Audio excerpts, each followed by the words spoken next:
Okay, so now we've turned the unit on and we want to explain what the MULE actually does and how to operate the controller. Conceptually, the thing to remember is this: the MULE will weigh whatever it's picking up and then apply that much assistance thereafter. So when you first come up to the controller, you're going to want to weigh the box in the gripper. So I took it out of float mode, button pops out. I'm going to press the left hand black button just under the screen and hold it in.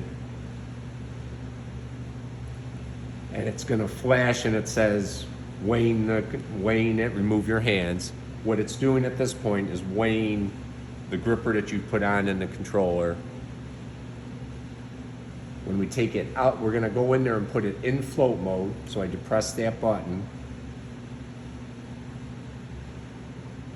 And it's saying 0 pounds. So everything's balanced out and the unit moves freely. Now you only have to do this one time. It stores it in memory and it'll remember that even when the unit is shut off. So you come back the next morning, it's going to remember that weight. Now when you go to grab a unit, there's 2 buttons here. You put the gripper down on there, hit the bottom button, that's your grip button, that closes the cams. After you've done the tool weight, the first time you go to weigh a block, you're going to hold this plunger in. It carries the unit up.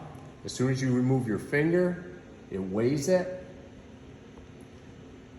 In this case, the block weighs 64 pounds, and what it's saying is, okay, I'm going to give it 64 pounds of assistance, and now whatever you do is in addition to that, and you're carrying less than 2 pounds.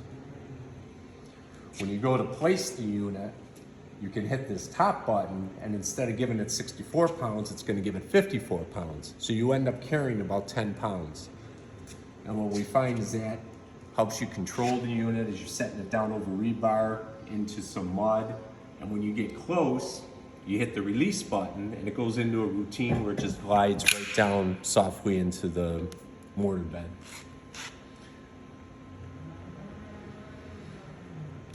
And that's it as far as placing blocks. Now the next feature I want to show you is there's an auto retract feature. You saw when I put that down, it just popped and I picked the gripper up. In this case, I'm going to pick it up, carry the unit to where it needs to go. Again, I'll hit that top button, give it a little bit of weight.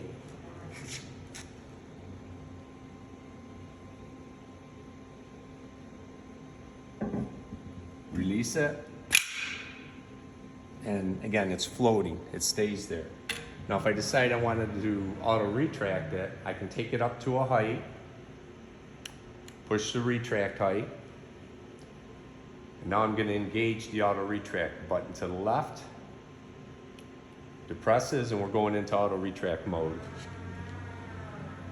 So I grab it, pick it up, this time I'm going to come down, settle the unit. Now when it pops, it's going to automatically retract up to whatever height I preset it at.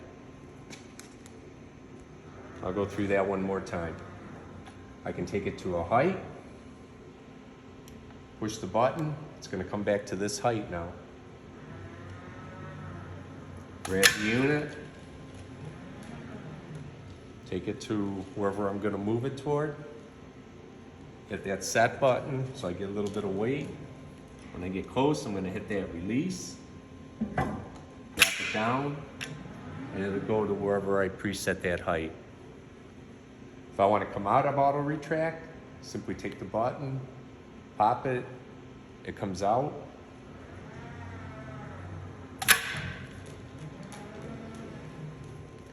This time when I go to set it, the grip will stay right into the block. And that's it. Some of the other features on the controller itself is you have an e-stop. If you hit it, it cuts off the air, basically freezes the unit in space. To disengage it, just twist it, move it out.